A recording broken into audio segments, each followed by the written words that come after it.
ये बहुत इम्पोर्टेंट है। अभी आज हम बैठ के कोई भी स्टैटिक एनालिसिस कर सकते हैं कि ठीक है, काफी सारा रूम है क्योंकि रेवेन्यू काफी बढ़ गया है, तो हमारे पास थोड़ा रूम है कि कैपिटल एक्सपेंडिचर हम करें। वो बात सही है और शायद कैपिटल एक्सपेंडिचर करना भी चाहिए मेरे हिसाब से, लेकिन आगे जाके क्या होगा ये हमें पता नहीं है। तो ये जो एजिलिटी की बात की है कि हम अभी ऐसा चाह सकते हैं कि नहीं, डेफिसिट बड़ी होनी चाहिए, कोई हर्जा नहीं है उसमें, लेकिन कल अगर क्वांटिटेटिव टाइटनिंग अगर बहुत जोर से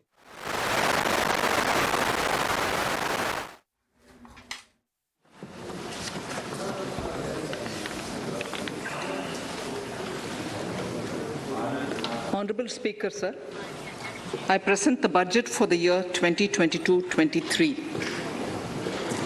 At the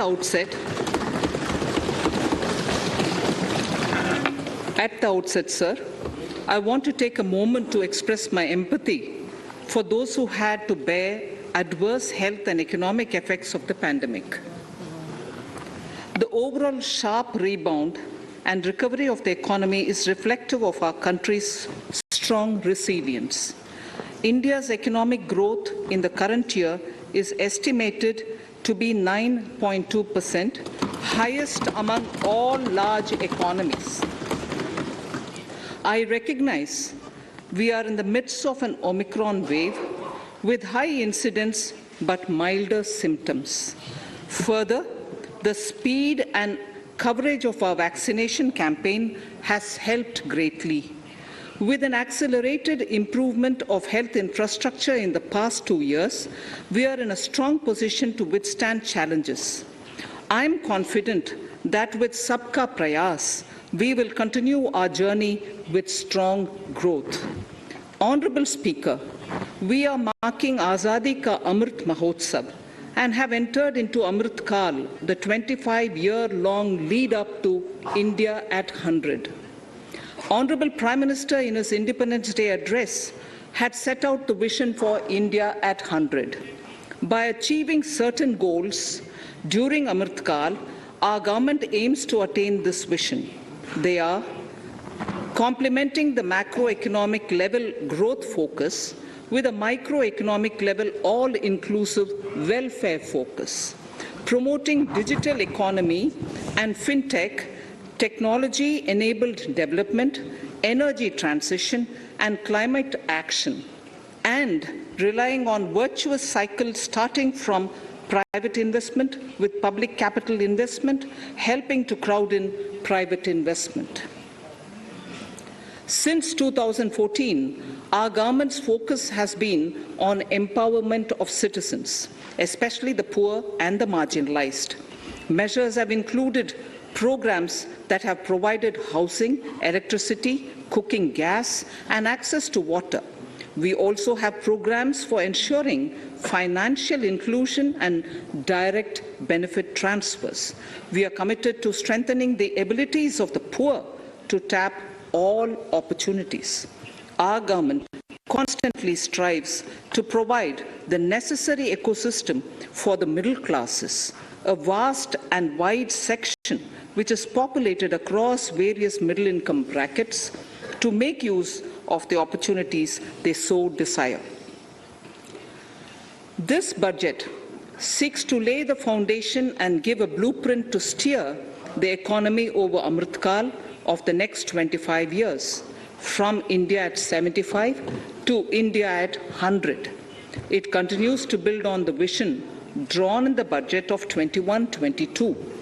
Its fundamental tenets, which included transparency of financial statement and fiscal position, reflect the government's intent, strengths, and challenges. This continues to guide us. The initiatives of the last year's budget have seen significant progress and have been provided with adequate allocations in this budget as well.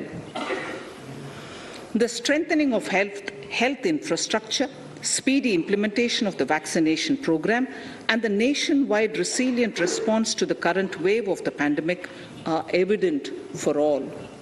The productivity-linked incentive in 14 sectors for achieving the vision of Atmanirbhar Bharat has received excellent response, with potential to create 60 lakh new jobs and an additional production of 30 lakh crore during next 5 years. Towards implementation of the new public sector enterprise policy, the strategic transfer of ownership of Air India has been completed. The strategic partner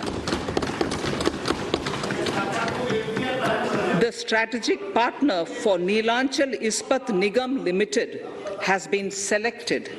The public issue of the LIC is expected shortly. Others too are in the process for 2022-23.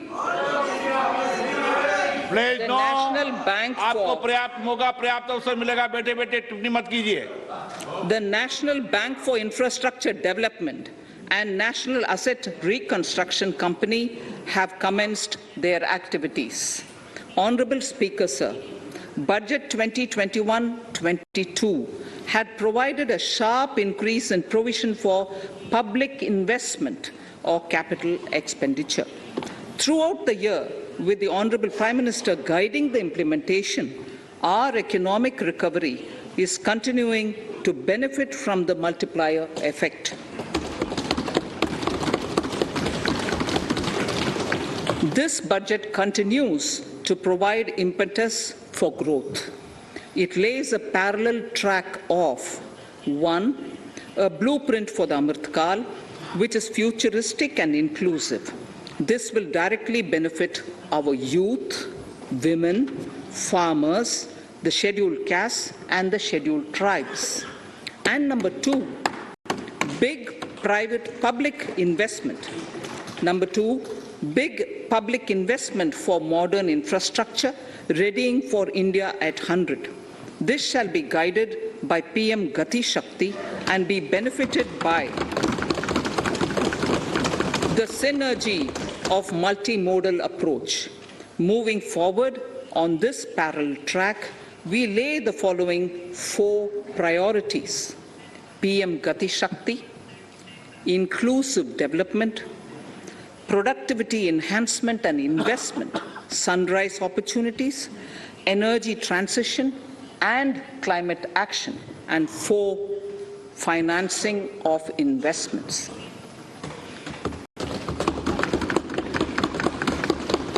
PM Gati Shakti. PM Gati Shakti is a transformative approach for economic growth and sustainable development. The approach is driven by 7 engines, namely roads, railways, airports, ports, mass transport, waterways, and logistics infrastructure. All 7 engines will pull forward the economy in unison. These engines are supported by the complementary roles of energy transmission, IT communication, bulk water and sewerage, and social infrastructure. Finally, the approach is powered by clean energy and Sabka Prayas. The efforts of the central government, the state governments, and the private sector together, leading to a huge job and entrepreneurial opportunities for all, especially the youth. PM Gati Shakti Master Plan, National Master Plan. The scope of PM Gati Shakti National Master Plan will encompass the 7 engines for economic transformation, seamless multimodal connectivity, and logistics efficiency. It will also include the infrastructure development by the state governments as per Gati Shakti Master Plan. The focus will be on planning, financing, including through innovative ways, use of technology, and speedier implementation. The projects pertaining to these 7 engines in the national infrastructure pipeline will be aligned with PM Gati Shakti framework. The touchstone of the master plan will be world-class modern infrastructure and logistics synergy among different modes of movement, both of people and goods, and location of projects. This will help raise the productivity and accelerate economic growth and development. Road transport. PM Gati Shakti Master Plan for expressways will be formulated in 22-23 to facilitate faster movement of people and goods. The National Highways network will be expanded by 25,000 kilometers in 2022-23. 20,000 crores of rupees will be mobilized through innovative ways of financing to complement the public resources. The data exchange among all mode operators will be brought on unified logistics interface platform, designed for application programming interface. This will provide for efficient movement of goods through different modes, reducing logistics cost and time, assisting just-in-time inventory management, and in eliminating tedious documentation. Most importantly, this will provide real-time information to all stakeholders and improve international competitiveness. Open source mobility stack for organizing seamless travel of passengers will also be facilitated. Contracts for implementation of multimodal logistic parks at 4 locations through PPP mode will be awarded in 22-23. Railways will develop new products and efficient logistics services for small farmers and small and medium enterprises, besides taking the lead in integration of postal and railways network to provide seamless solutions for movement of parcels. One station, one product concept will be popularized to help local businesses and supply chains. As a part of Atmanirbhar Bharat, 2,000 kilometers of network will be brought under Kavach, the indigenous world-class technology for safety and capacity augmentation in 2022-23. 400 new generation Vande Bharat trains will better energy efficiency and passenger riding experience will be developed and manufactured during the next 3 years. 100 PM Gati Shakti cargo terminals for multimodal logistics facilities will be developed during the next 3 years.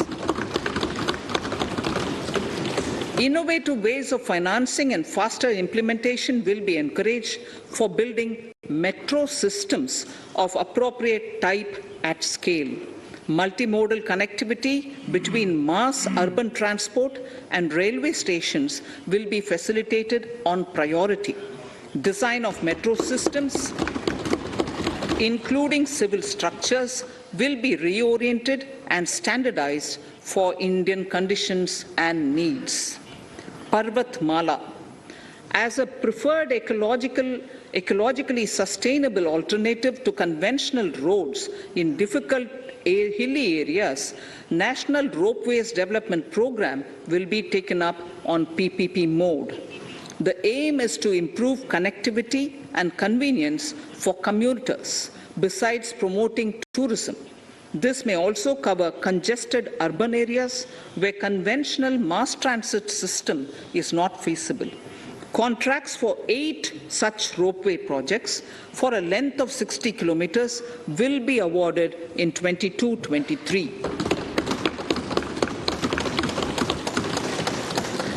With technical support from the Capacity Building Commission, central ministries, state governments, and their infra agencies will have their skills upgraded.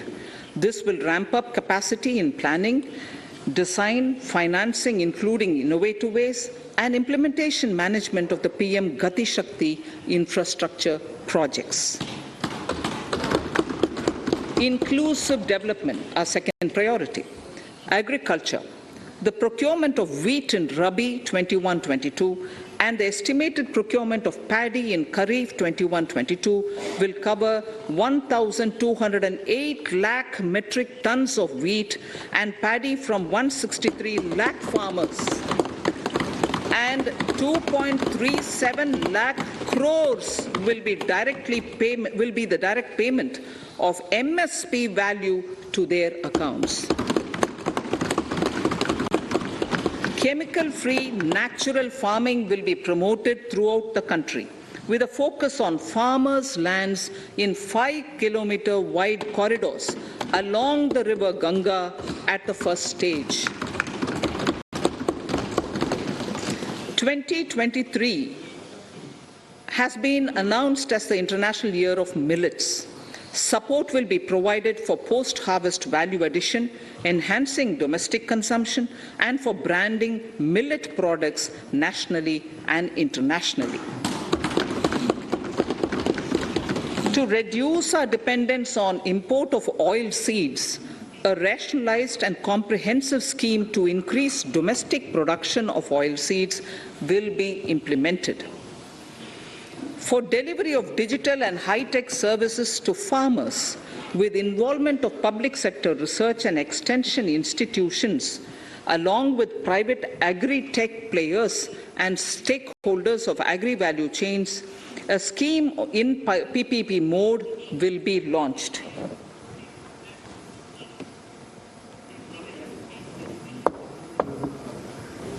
Use of Kisan drones will be promoted for crop assessment, digitization of land records, spraying of insecticides and nutrients.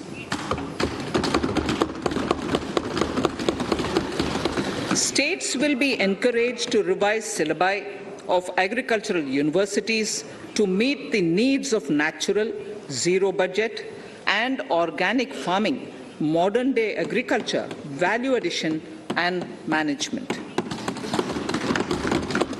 A fund with blended capital raised under the co-investment model will be facilitated through the NABARD. This is to finance startups for agriculture and rural enterprise relevant for farm produce value chain.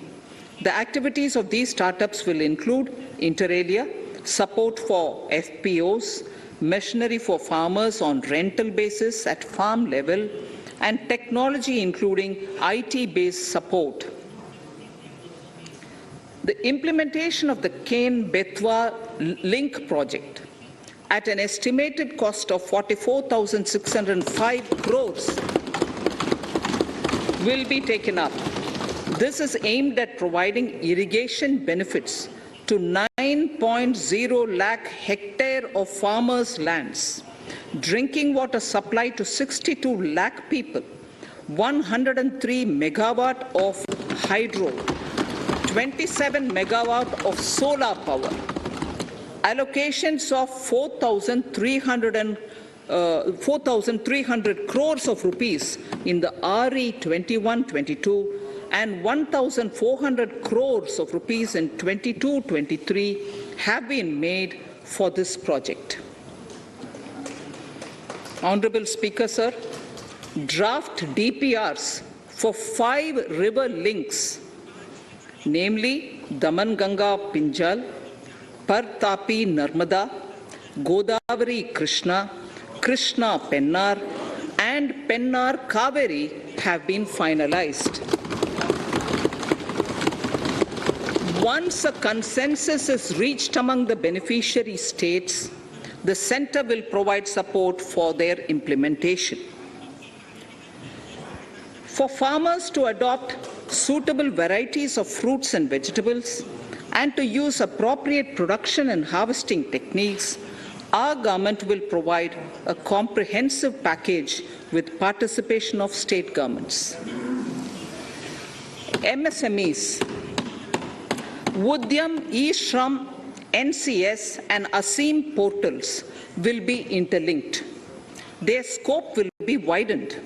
They will now perform as portals with live organic databases, providing G2C, B2C and B2B services.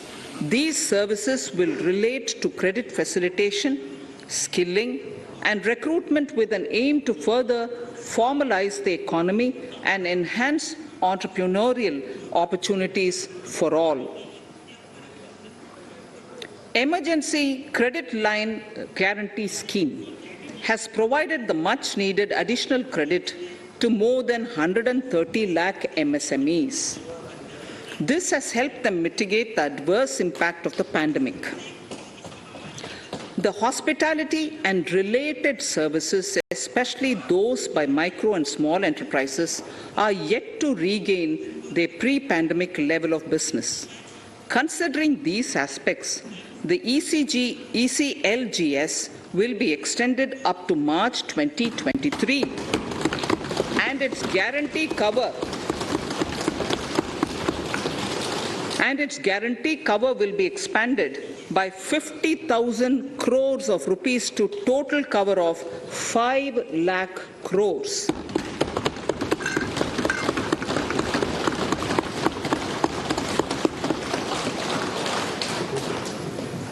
With the additional amount being earmarked exclusively for the hospitality and related sectors.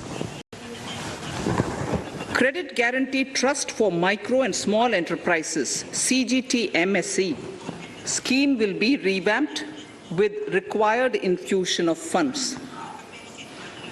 This will facilitate additional credit of 2 lakh crore for micro and small enterprises and expand employment opportunities.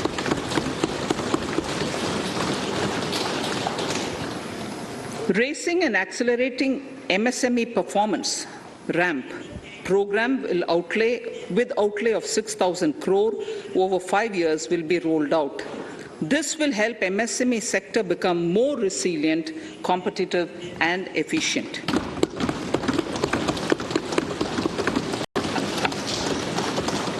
Skilling programs and partnership with the industry will be reoriented to promote continuous skilling avenues, sustainability, and employability. The National Skill Qualification Framework will be aligned with dynamic industry needs. Digital ecosystem for skilling and livelihood, the Desh Stack e-portal, will be launched. This aims to empower citizens to skill, reskill, or upskill through online training. It will also provide API-based trusted skill credentials, payment and discovery layers to find relevant jobs and entrepreneurial opportunities. Startups will be promoted to facilitate Drone Shakti through varied applications and for drone as a service. In select ITIs in all states, the required courses for skilling will be started. Due to the pandemic-induced closure of schools, our children, particularly in the rural areas and those from scheduled castes and scheduled tribes and other weaker sections, have lost almost 2 years of formal education. Mostly, these are children in government schools. We recognize the need to impart supplementary teaching and to build a resilient mechanism for education delivery. For this purpose, One Class, One TV channel program of PM E-Vidya will be expanded from 12 to 200 TV channels. This will enable all states to provide supplementary education in regional languages for classes 1 to 12.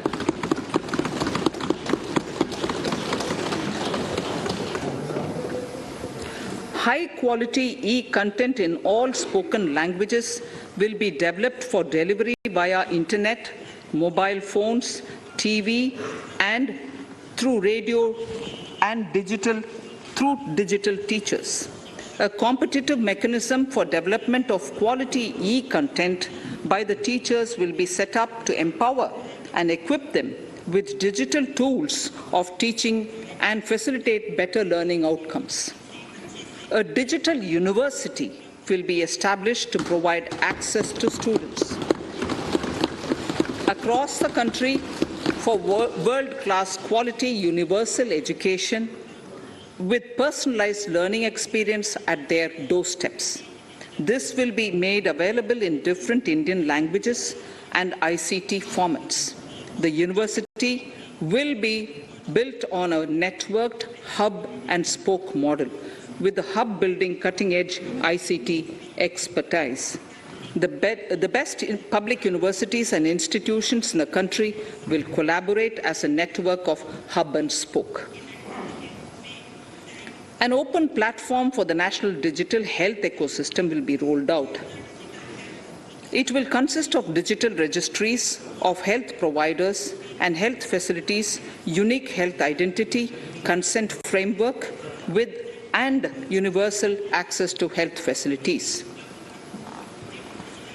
The pandemic has accentuated mental health problems in people of all ages. To better the access to quality mental health counseling and care services, a national tele-mental health program will be launched. This will include a network of 23 tele-mental health centers of excellence, with NIMHANS being the nodal center, and International Institute of Information Technology, Bangalore, IIIT Bangalore, providing technology support. Recognizing the importance of Nari Shakti as the harbinger of our bright future and for women-led development, during the Amrit Kal, our government has comprehensively revamped the schemes of the Ministry of Women and Child Development. Accordingly, 3 schemes, namely Mission Shakti, Mission Vatsalya, Saksham Anganwadi and Poshan 2.0 were launched recently to provide integrated benefits to women and children. Saksham Anganwadis are a new generation Anganwadis that have better infrastructure and audio-visual aids, powered by clean energy and providing improved environment for early childhood development. 2 lakh Anganwadis will be upgraded under this scheme. Current coverage of Har Ghar Nal Se Jal is 8.7 crores. Of this, 5.5 crore households were provided tap water in last 2 years itself. Allocation of 60,000 crores of rupees has been made with an aim to cover 3.8 crore households in 2022 and 23. In 22-23, 80 lakh houses will be completed for the identified eligible beneficiaries of the PM Awas Yojana, both rural and urban. 48,000 crores is allotted for this purpose. The central government will work with the state governments for reduction of time required for all land and construction related approvals, for promoting affordable housing for middle class and for the economically weaker sections in urban areas. We shall also work with the financial sector, regulators, to expand access to capital along with reduction in cost of intermediaries. A new scheme, Prime Minister's Development Initiative for the Northeast, will be implemented through the Northeastern Council. It will fund infrastructure in the spirit of PM Gati Shakti and social development projects based on felt needs of the Northeast. This will enable livelihood activities for youth and women, filling the gaps in various sectors. It will not be a substitute for existing central or state schemes. While the central ministries may also post their candidate projects, priority will be given to those posted by the states. An initial allocation of 1,500 crores of rupees will be made, and the initial list of projects is given in Annexure 1 of my speech. Our vision to improve the quality of life of citizens in the most backward districts of the country through Aspirational Districts program has been translated into reality in a very short span of time. 95% of those 112 districts have made significant progress in key sectors such as health, nutrition, financial inclusion and basic infrastructure. They have surpassed even some of the state average values.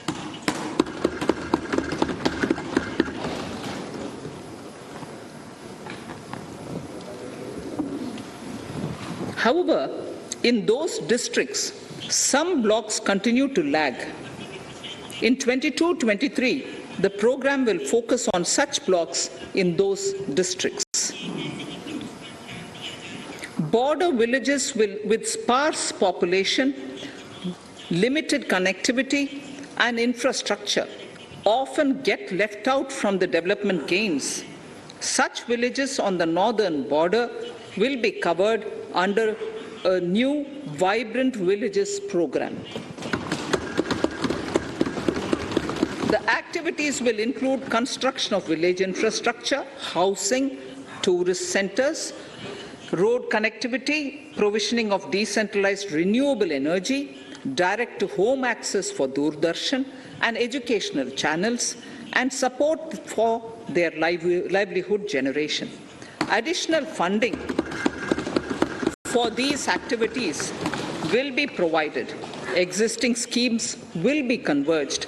We will define their outcomes and monitor them on a constant basis. In 2022, 100% of 1.5 lakh post offices will come on the core banking system, enabling financial inclusion and access to accounts through net banking, mobile banking, ATMs, and also provide online transfer of funds between post office accounts and bank accounts. This will be helpful, especially for farmers and senior citizens in rural areas, enabling interoperability and financial inclusion. Honorable Speaker, sir, in recent years, digital banking, digital payments, and fintech innovations have grown at a rapid pace in the country. Government is continuously encouraging these sectors to ensure that the benefits of digital banking reach every nook and corner of the country in a consumer-friendly manner.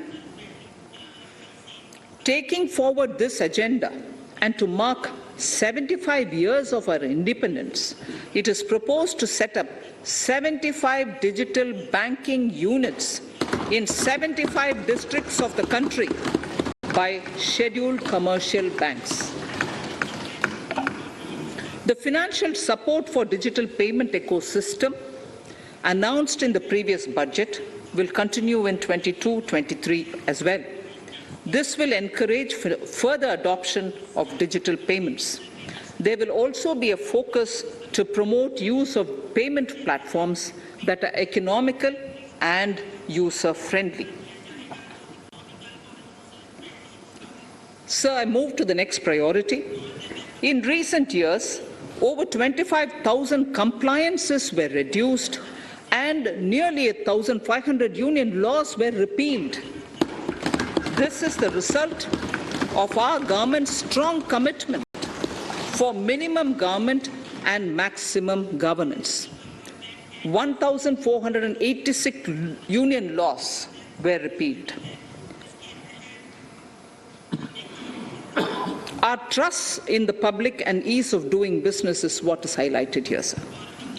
For the Amrit Kal, the next phase of ease of doing business 2.0 and ease of living will be launched. In our endeavor to improve productive efficiency of capital and human resources, we will follow the idea of trust-based governance. The new phase will be guided by an active involvement of the states, digitization of manual processes and interventions, integration of the central and state level systems through IT bridges, a single point access for all citizen-centric services, and standardization and removal of overlapping compliances, crowdsourcing of suggestions and ground-level assessment of the impact with active involvement of citizens and businesses will be encouraged. A single window portal, Parivesh, for all green clearances was launched in 2018. It has been instrumental in reducing the time required for approvals significantly. The scope of this portal will be expanded to provide information to the applicants based on location of units. Information about specific approvals will be provided.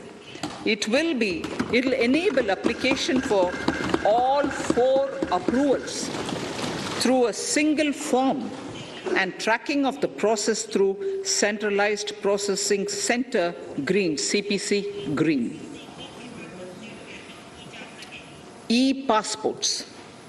The issuance of e-passports using embedded chip and futuristic technology will be rolled out in 22-23 to enhance the convenience for the citizens in their overseas travel. By the time of India at 100, nearly half our population is likely to be living in urban areas. To prepare for this, orderly urban development is of critical importance. This will help realize the country's economic potential, including livelihood opportunities for the demographic dividend. For this, on the one hand, we need to nurture the megacities and their hinterlands to become current centers of economic growth. On the other, we need to facilitate Tier 2 and Tier 3 cities to take on the mantle in the future. This would require us to reimagine our cities into centers of sustainable living with opportunities for all, including women and our youth. For this to happen, urban planning cannot continue with a business-as-usual approach. We plan to steer a paradigm change. A high-level committee of reputed urban planners, urban economists, and institutions will be formed to make recommendations on urban sector policies, capacity building, planning, implementation, and governance. For urban capacity building, support will be provided to the states. Modernization of building bylaws, town planning schemes, transit-oriented development will be implemented. This will facilitate reforms for people to live and work closer to the mass transit systems. The central government's financial support for mass transit projects and Amrit scheme will be leveraged for formulation of action plans and their implementation for facilitating the TOD and TPS by the states. For developing India-specific knowledge in urban planning and design, and to deliver certified training in these areas, up to 5 existing academic institutions in different regions will be designated as centers of excellence. These centers will be provided endowment fund of 250 crore each. In addition, the AICTE will take the lead to improve syllabi, quality and access of urban planning courses in other institutions. We will promote a shift to use of public transport in urban areas.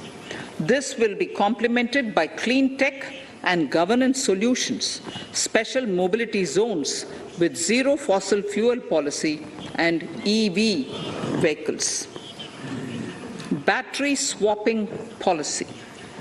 Considering the constraint of space in urban areas, for setting up charging stations at scale, a battery swapping policy will be brought out and interoperability standards will be formulated.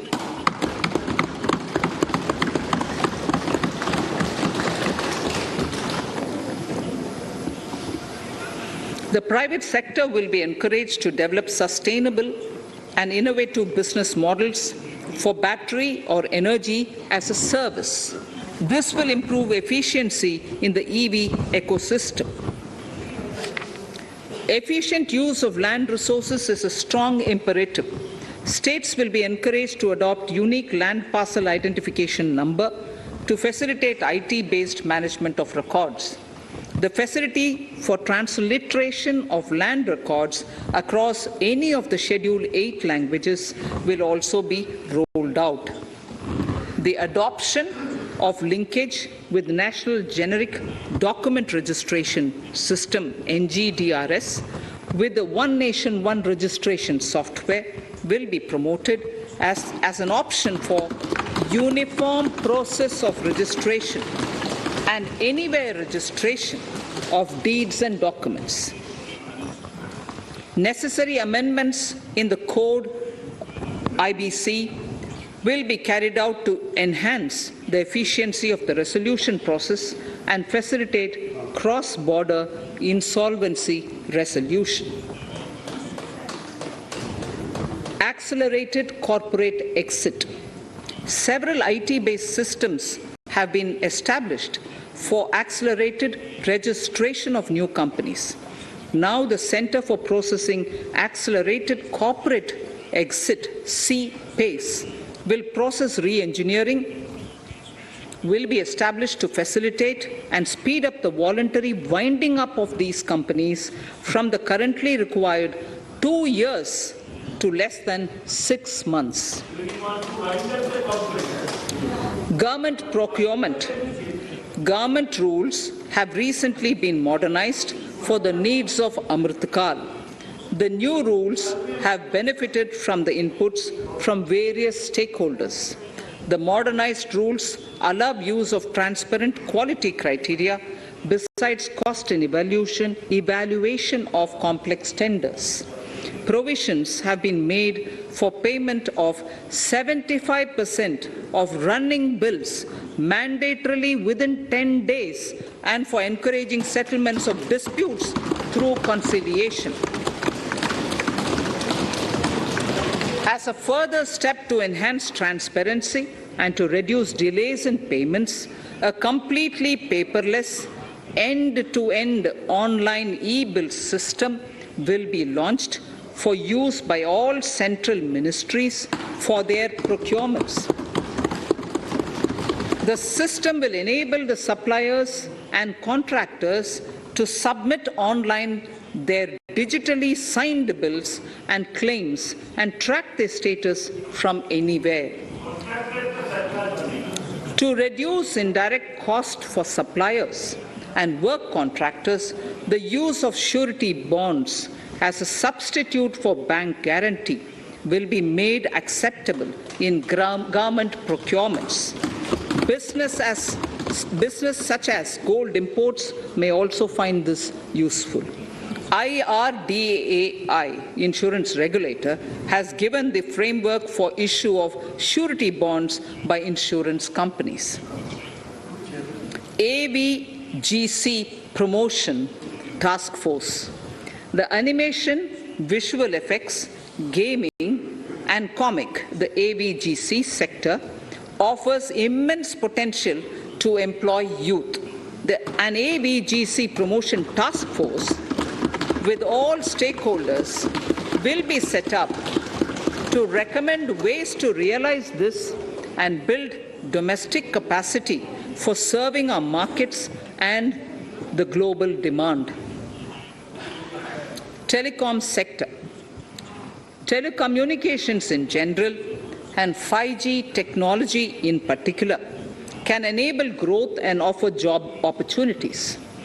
Required spectrum auctions will be conducted in 2022 to facilitate rollout of 5G's mobile services within 2022-23 by private telecom providers. A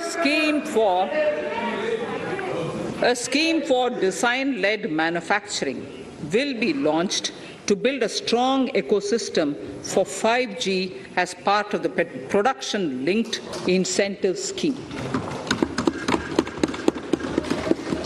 To enable affordable broadband and mobile service proliferation in rural and remote areas, 5% of annual collections under the Universal Service Obligation Fund will be allocated.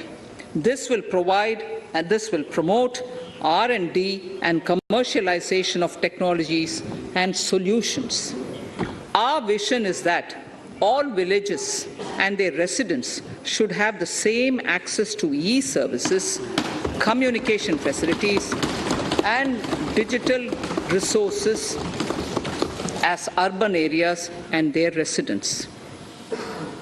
The contracts for laying optical fiber in all villages, including remote areas, will be awarded under the BharatNet project through PPP in 22 and 23. Completion is expected in 2025.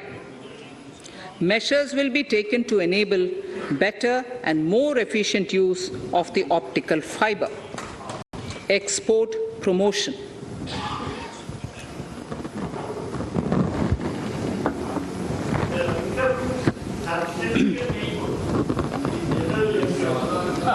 The Special Economic Zones Act will be replaced with a new legislation that will enable the states to become partners in development of enterprise and service hubs. This will cover all large existing and new industrial enclaves to optimally utilize available infrastructure and enhance competitiveness of exports. Atmanirbharta in defense. Our government is committed to reducing imports and promoting Atmanirbharta in equipment for the armed forces. 68% of the capital procurement budget will be earmarked for domestic industry in 22-23, up from 58% in 21-22. Defense R&D will be opened up for industry, startups, and academia, with 25% of defense R&D budget earmarked. Private industry will be encouraged to take up design and development of military platforms and equipment in collaboration with DRDO and other organizations through SPV model. An independent nodal umbrella body will be set up for meeting wide-ranging testing and certification requirements.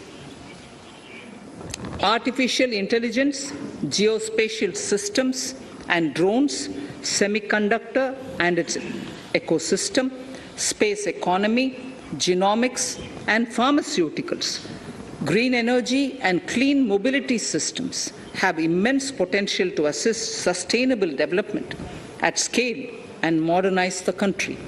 They provide employment opportunities for our youth and make Indian industry more efficient and competitive. Supportive policies, light touch regulations, facilitative actions to build domestic capacities and promotion of research and development will guide the government's approach. For R&D in the sunrise opportunities, in addition to efforts of collaboration among academia, industry and public institutions, government contribution will be provided. Energy transition and climate change. The risks of climate change are the strongest negative externalities that affect India and other countries.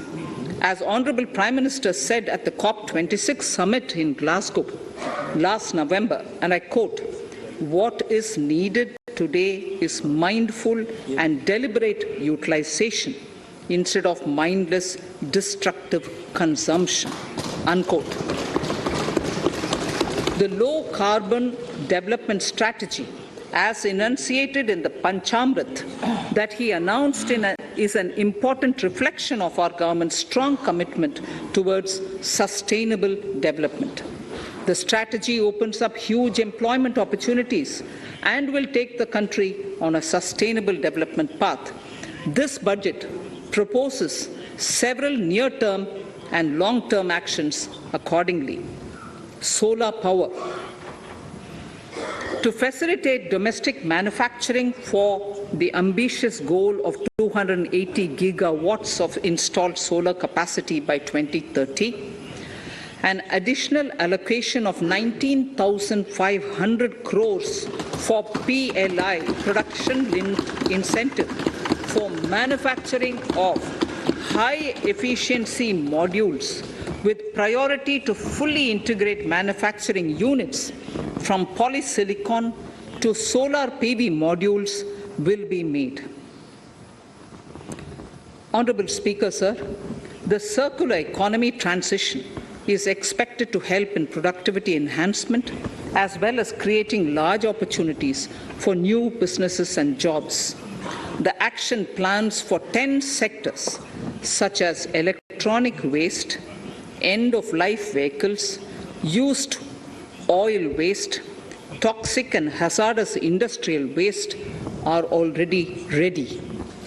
The focus will now be on addressing important cross-cutting issues of infrastructure, reverse logistics, technology upgradation, and integration with informal sector. This will be supported by active public policies covering regulations, extended producers' responsibilities, framework, and innovation facilities. 5 to 7% biomass pellets will be co-fired in thermal power plants, resulting in carbon dioxide savings of 38 MMT annually. This will also provide extra income to farmers and job opportunities to locals and help avoid stubble burning in agricultural fields. Saving energy is an important aspect of the energy management. Hence, energy efficiency and savings measures will be promoted. This will be done in large commercial buildings through the energy service company business model. It will facilitate capacity building and awareness for energy audits, performance contracts, and common measurement of and verification protocol. 4 pilot projects for coal gasification and conversion of coal into chemicals required for the industry will be set up to evolve technical and financial viability. The policies and required legislative changes to promote agroforestry and private forestry will be brought in. In addition, financial support will be provided to farmers belonging to scheduled castes and scheduled tribes who want to take up agroforestry. Honourable Speaker, I now move to the 4th priority, financing of investments. Capital investment holds the key to speedy and sustainable economic revival and consolidation through its multiplier effect. Capital investment also helps in creating employment opportunities, induced enhanced demand for manufactured input from large industries and MSMEs, services from professionals, and help farmers through better agri-infrastructure. The economy has shown strong resilience to come out of the effects of the pandemic with high growth. However, we need to sustain that level to make up for the setback of 2020-2021. As outlined in para 5 earlier, the virtuous cycle of investment requires public investment to crowd in private investment. At this stage, private investments seem to require that support to rise to their potential and to the needs of the economy. Public investment must continue to take the lead and prime the private investment and demand in 2022-23. Considering the above imperative, the outlay for capital expenditure in the Union budget is once again being stepped up sharply by 35.4% from 5.54 lakh crore in the current year to 7.50 lakh crores in 22-23. This has increased to more than 2.2 times the expenditure of 2019-20. This outlay in 22-23 will be 2.9% of the GDP. Effective capital expenditure. With this investment taken together with the provision made for creation of capital assets through grants and aid to states, the effective capital expenditure of the central government is estimated at 10.68 lakh crores in 22-23, which will be about 4.1% of the GDP. Green bonds. As a part of the government's overall market borrowings in 22-23, sovereign green bonds will be issued for mobilizing resources for green infrastructure. The proceeds will be deployed in public sector projects which help in reducing the carbon intensity of the economy. Gift IFSC. World-class foreign universities and institutions will be allowed in the gift city to offer courses in the financial management, fintech, science, technology, engineering, and mathematics free from domestic regulations, except those by the IFSCA, to facilitate availability of high-end human resources for financial services and technology. An international arbitration center will be set up in the gift city for timely settlement of disputes under international jurisprudence. Services for global capital for sustainable and climate finance in the country will be facilitated in the gift city. Infrastructure status. Data centers and energy storage systems, including dense charging infrastructure and grid-scale battery systems, will be included in the harmonized list of infrastructure. This will facilitate credit availability for digital infrastructure and clean energy storage. Venture capital and private equity invested more than 5.5 lakh crores last year, facilitating one of the largest startup growth system. Scaling up this investment requires a holistic examination of regulatory and other frictions. An expert committee will be set up to examine and suggest appropriate measures. Government-backed funds, NIIF and SIDBI, Fund of Funds, have provided scale capital, creating a multiplier effect. For encouraging important sunrise sectors such as climate action, deep tech, digital economy, pharma, and agri-tech, the government will promote these thematic funds for blended finance, with the government share being limited to 20% and the funds being managed by private fund managers. For financing the infrastructure needs, the stepping up of public investment will need to be complemented by private capital at a significant scale. Measures will be taken to enhance financial viability of projects, including PPP, with technical and knowledge assistance from multilateral agencies. Enhancing financial viability shall also be obtained by adopting global best practices, innovative ways of financing, and balanced risk allocation. Digital rupee.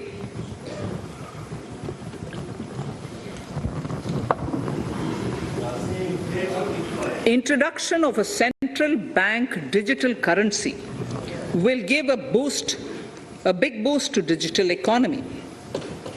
Digital currency will also lead to a more efficient and cheaper currency management system. It is therefore proposed to introduce digital rupee using blockchain and other technologies to be issued by the Reserve Bank of India starting 2022 and 23. Financial assistance to states for capital investment. Reflecting the true spirit of cooperative federalism, the central government is committed to bolstering the hands of the states in enhancing their capital investment towards creating productive assets and generating remunerative employment. The scheme for financial assistance to states for capital investment has been extremely well received by the states. In deference to the requests received during my meeting with the chief ministers and state finance ministers, the outlay for this scheme is being enhanced from 10,000 crores in the budget estimates to 15,000 crores in the revised estimates for the current year.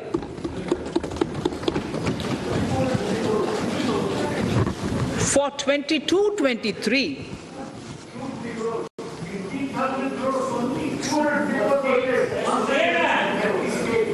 I'll repeat that sentence for the benefit of many of our honourable members. In deference to the requests received during my meeting with chief ministers and state finance ministers, the outlay for this scheme is being enhanced from 10,000 crores in the BE to 15,000 crores, 15,000 crores in the RE of the current year. For 22-23, the allocation is 1 lakh crores to assist the states in catalyzing the overall investments in the economy.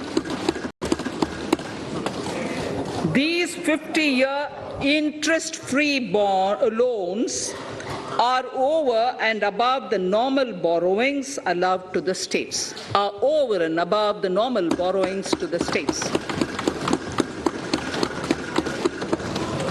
This allocation will be used for PM Gati Shakti related and other productive capital investments of the states.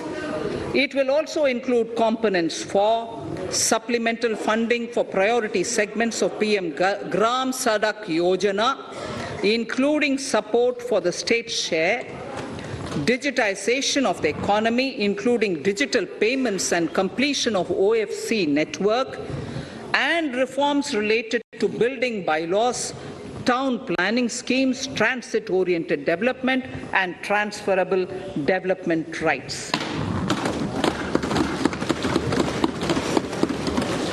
In 22-23, in accordance with the recommendations of the 15th Finance Commission, the states will be allowed a fiscal deficit of 4% of the GSDP, of which 0.5% will be tied to power sector reforms, for which the conditions have already been communicated in 21-22. Fiscal management.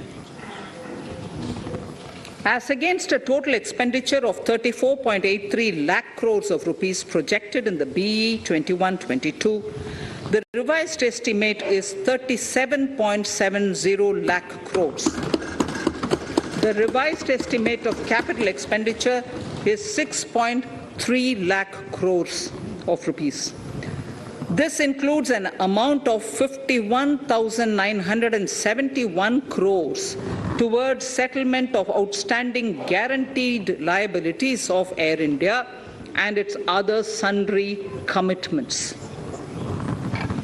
Coming to the budget estimates, Honourable Speaker, sir, the total expenditure in 22-23 is estimated at 39.45 lakh crores, while the total receipts other than borrowings are estimated at 22.84 lakh crores of rupees.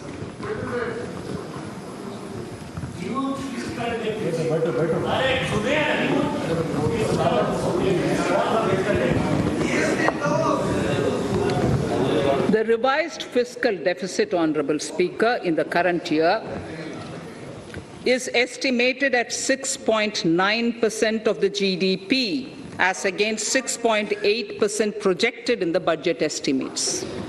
The fiscal deficit is in 22-23 is estimated at 6.4% of the GDP, which is consistent with the broad path of the fiscal consolidation announced by me last year to reach a fiscal deficit level below 4.5% by 25-26.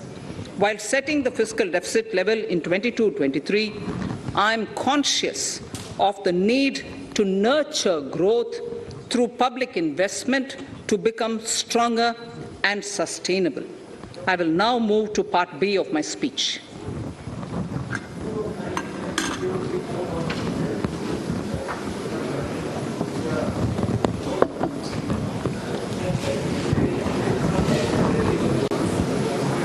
Direct tax.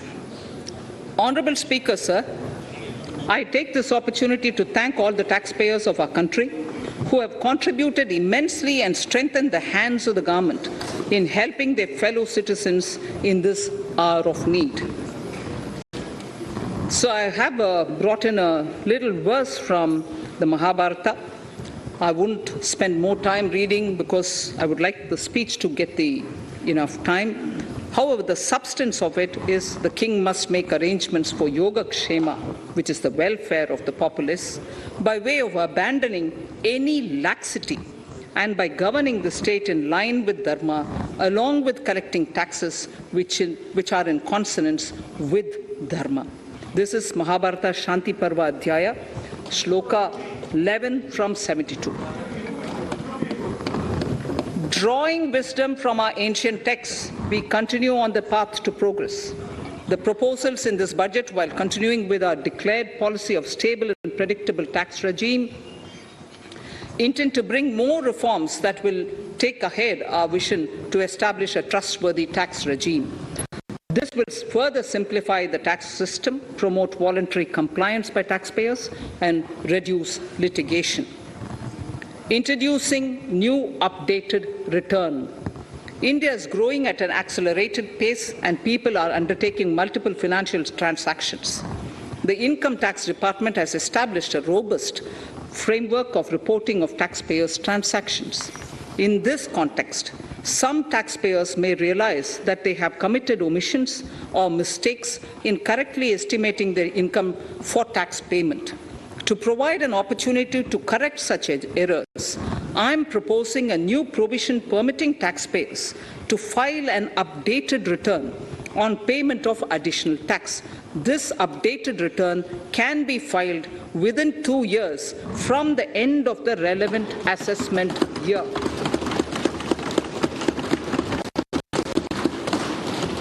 Honorable Speaker, sir, presently, if the department finds out that some income has been missed out by an assessee, it goes through a lengthy process of adjudication. Instead, with this proposal now, there will be a trust repost in the taxpayers that will enable the assessee herself to declare the income that she may have missed out earlier while filing her return. Full details of the proposal are given in the finance bill. It is an affirmative step in the direction of voluntary compliance.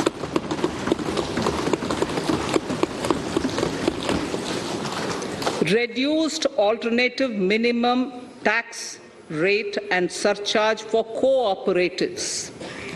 Currently, cooperative societies are required to pay alternate minimum tax at the rate of 18 and 1.5%.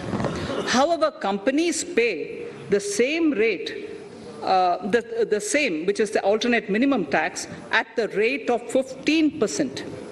To provide a level playing field between cooperative societies and companies, I propose to reduce this rate for the cooperative societies also to 15%. Honourable Speaker, sir, I also propose to reduce the surcharge on cooperative societies from the present 12% to 7% for those having total income of more than 1 crore and up to 10 crores. This would help in enhancing income of cooperative societies and its members who are mostly from the rural and from farming communities. tax relief to persons with disability. The parent or guardian of a differently abled person can take an insurance scheme for such person. The present law provides for deduction to the parent or guardian only if the lump sum payment or annuity is available to the differently abled person on the death of the subscriber, that is the parent or the guardian. There could be situations where the differently abled dependent may need payment of annuity or lump sum amount even during the lifetime of their parent or guardian. I propose thus to allow the payment of annuity and lump sum amount to the differently abled dependent during the lifetime of the parent and guardians, that is parent or guardians, attaining the age of 60 years. Parity between employees of the state and central governments. At present, the central government contributes 14% of the salary of its employee to the National Pension System, NPS, Tier 1. This is allowed as a deduction in computing the income of the employee. However, such deduction is allowed only to the extent of 10% of the salary in case of employees of the state governments.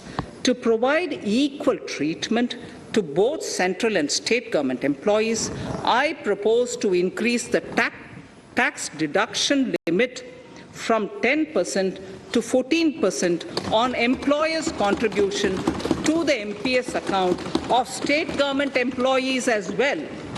This would help in enhancing the social security benefits of the state government employees and bring them at par with central government employees. Incentives for startups. Startups have emerged as drivers of growth for our economy. Over the past few years, the country has seen a manifold increase in successful startups. Eligible startups established before 31/3/2022 had been provided a tax incentive for 3 consecutive years out of the 10 years from incorporation.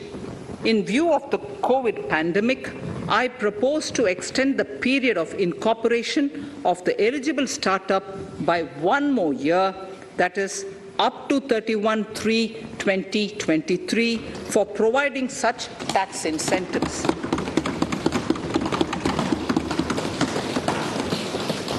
Incentives for newly incorporated manufacturing entities under concessional tax regime.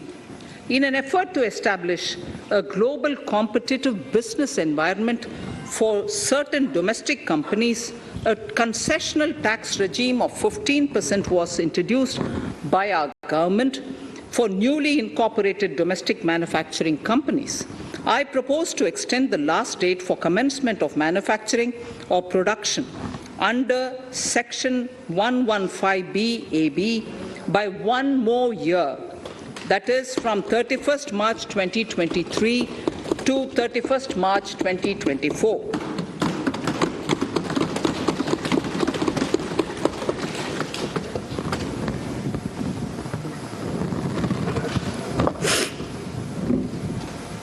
Scheme for taxation of virtual digital assets.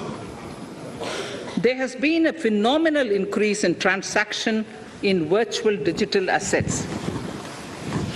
The magnitude and frequency of these transactions have made it imperative to provide for a specific tax regime. Accordingly, for the taxation of virtual digital assets, I propose to provide that any income from transfer of any virtual digital asset shall be taxed at the rate of 30%. No deduction in respect of any expenditure or allowance shall be allowed while computing such income except cost of acquisition. Further, loss from transfer of virtual digital asset cannot be set off against any other income. Further, in order to capture the transaction details, I also propose to provide for TDS on payment made in relation to transfer of virtual digital asset at the rate of 1% of such consideration above a monetary threshold. Gift of virtual digital asset is also proposed to be taxed in the hands of the recipient.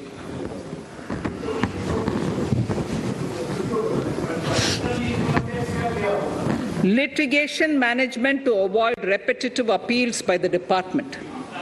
It has been observed that a lot of time and resources are consumed in filing of appeals which involve identical issues. Taking forward our policy of sound litigation management, I propose to provide that if a question of law in the case of an assessee is identical to a question of law which is pending in the appeal before a jurisdictional high court or Supreme Court, in any case, the filing of further appeal in the case of this assessee by the department shall be deferred till such a question of law is decided by the jurisdictional high court or the Supreme Court. This will greatly help in reducing the repeated litigation between taxpayer and the department.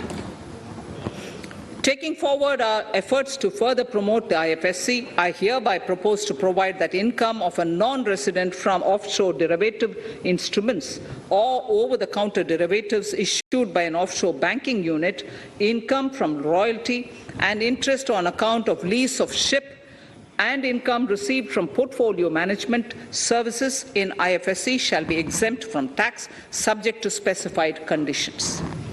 Rationalization of surcharge. In the globalized business world, there are several work contracts whose terms and conditions mandatorily require formation of a consortium. The members in the consortium are generally companies. In such cases, the income of these AOPs has to suffer a graded surcharge up to 37%, which is a lot more than surcharge on the individual companies. Accordingly, I propose to cap the surcharge of these AOPs at 15%.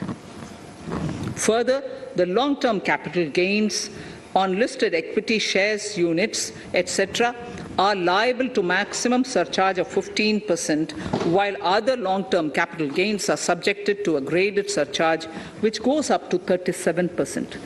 I propose to cap the surcharge on long-term capital gains arising on transfer of any type of assets at 15%. This step will give a boost to startup community, and along with my proposal on the extended tax benefits to manufacturing companies and startups, reaffirms our commitment to Atmanirbhar Bharat. Clarification in relation to health and education cess as business expenditure. The income tax is not an allowable expenditure for computation of business income. This includes tax as well as surcharges. The health and education cess is imposed as an additional surcharge on the taxpayer for funding specific government welfare programs. However, some courts have allowed health and education cess as business expenditure, which is against the legislative intent. To reiterate the legislative intent, I propose to clarify that any surcharge or cess on income and profits is not allowable as business expenditure. Deterrence against tax evasion. Honourable Speaker, sir, presently there is ambiguity regarding set-off of brought forward loss against undisclosed income detected in search operations. It has been observed that in many cases where undisclosed income or suppression of sales, etc., is detected, payment of tax is avoided by setting off of losses. In order to bring certainty and to increase deterrence among tax evaders, I propose to provide that no set-off of any loss shall be allowed against undisclosed income detected during search and survey operations.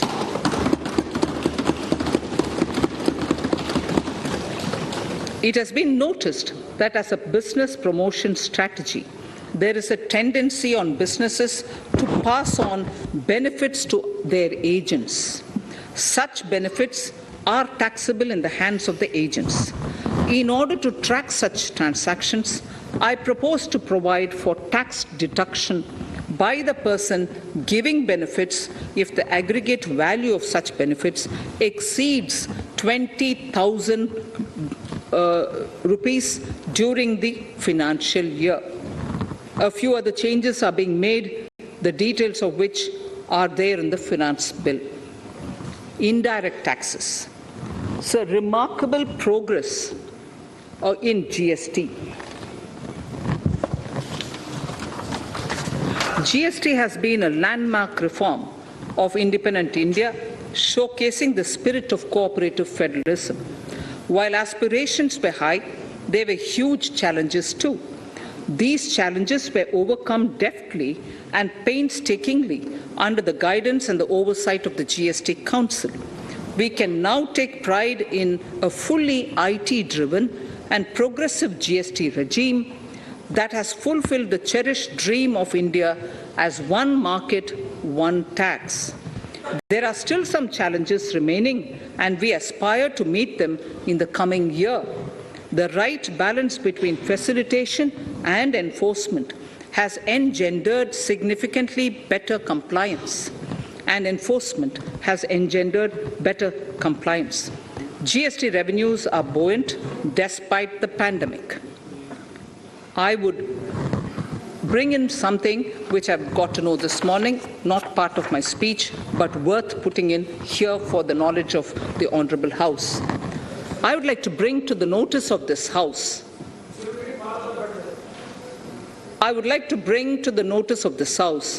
that the gross GST collections for the month of January 22 are rupees 1,40,986 crores,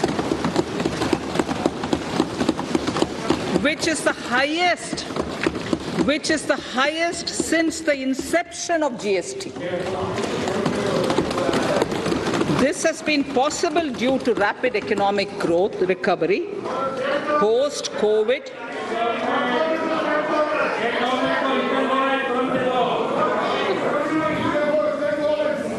This has been possible due to the rapid economic recovery post-COVID, as well as various policy and administration undertaken by central and state tax administrations. Taxpayers deserve applause for this growth. Not only did they adapt to the changes, but enthusiastically contributed to the cost of paying taxes. Special economic zones.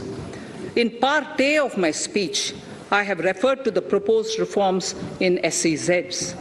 Alongside, we will also undertake reforms in customs administration of SEZs, and it shall henceforth be fully IT-driven and function on the customs national portal with a focus on higher facilitation and with only risk-based checks. This will ease doing business by SEZ units considerably. This reform shall be implemented by 30th September 2022. Customs reforms and duty rate changes. Customs administration has reinvented itself over the years through liberalized procedures and infusion of technology. Faceless customs has been fully established. During COVID-19 pandemic, customs formation have done exceptional frontline work against all odds, displaying agility and purpose. Customs reforms have played a very vital role in domestic capacity creation, providing level playing field to our MSMEs, easing the raw material supply side constraints, enhancing ease of doing business, and being an enabler to other policy initiatives such as PLI and phased manufacturing plans. My proposal on customs side are aligned to these objectives. Project imports and capital goods.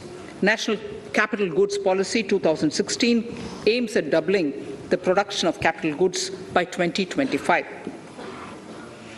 This would create an employment opportunities and result in increased economic activity. However, several duty exemptions, even extending to over 3 decades, in some cases have been granted to capital goods for various sectors like power, fertilizer, textiles, leather footwear, food processing, and fertilizers. These exemptions have hindered the growth of the domestic capital goods sector.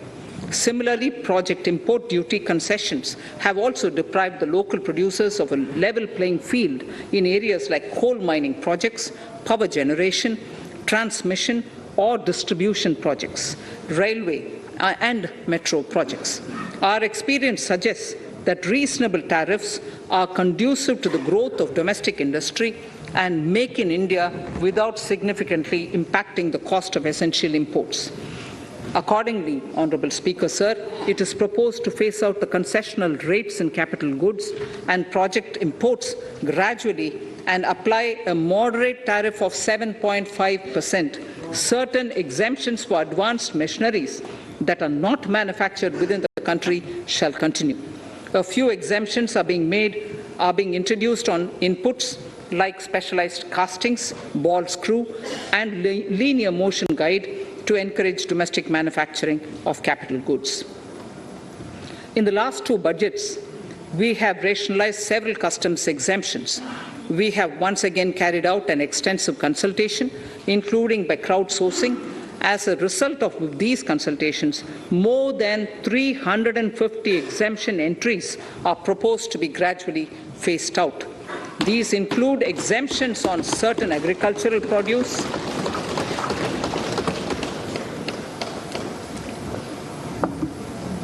chemicals, fabrics, medical devices and drugs, and medicines for which sufficient domestic capacity exists. Further, as a simplification measure, several concessional rates are being incorporated in the customs tariff schedule itself instead of prescribing them through various notifications. This comprehensive review will simplify the customs rate and tariff structure, particularly for sectors like chemicals, textiles, and metals, and minimize disputes. Removal of exemption on items which are or can be manufactured in India and providing concessional duties on raw material that go into manufacturing of intermediate products will go many a step forward in achieving our objective of Make in India and Atmanirbhar Bharat. I shall now take up specific sector-specific proposals. Electronics. Electronic manufacturing has been growing rapidly. Customs duty rates are being calibrated to provide a graded rate structure to facilitate domestic manufacturing of wearable devices, hearable devices, and electronic smart meters. Duty concessions are being given to parts of transformer of mobile phone chargers and camera lens of mobile camera module and certain other such items. This will enable domestic manufacturing of high-growth electronic items. Gems and jewelry. To give a boost to the gems and jewelry sector, customs duty on cut and polished diamonds and gemstones is being reduced to 5%. Simply sawn diamond would attract nil customs duty. To facilitate export of jewelry through e-commerce, a simplified regulatory framework shall be implemented by June this year. To disincentivize import of undervalued imitation jewelry, the customs duty on imitation jewelry is being prescribed in a manner that a duty of at least 400 rupees per kg is paid on its import. Chemicals. Customs duty on certain critical chemicals, namely methanol, acetic acid, and heavy feedstocks for petroleum refining are being reduced, while duty is being raised on sodium cyanide, for which adequate capacity in the domestic arena exists. These changes will help in enhancing domestic value addition. MSMEs. Duty on umbrellas is being raised to 20%. Exemption to parts of umbrellas is being withdrawn. Exemption is also being rationalized on implements and tools for agricultural sector which are manufactured in India. customs duty exemption given to steel scrap last year is being extended for another year to provide relief to MSME secondary steel producers. Certain anti-dumping and CVD on stainless steel and coated steel flat products, bars of alloy steel and high-speed steel are being revoked in larger public interest considering prevailing high prices of metals. To incentivize exports, exemptions are being provided on items such as embellishment, trimmings, fasteners, buttons, zipper, lining material, specified leather, furniture fittings, and packaging boxes that may be needed by bona fide exporters of handicrafts, textiles, leather garments, leather footwear, and other goods. Honorable Speaker, sir, duty is being reduced on certain inputs required for shrimp aquaculture so as to promote its exports. Tariff measure to encourage blending of fuel. Blending of fuel is a priority for this government. To encourage the efforts for blending of fuel, unblended fuel shall attract an additional differential excise duty of ₹2 per litre from first day of October 22. A few other changes are being made in duty rates, customs, tariff and customs law, the details of which are there in the finance bill. Mr. Speaker, sir, with these words, I commend the budget to this august House. Thank you. Item number 2, Srimati Nirmala Sitharaman ji.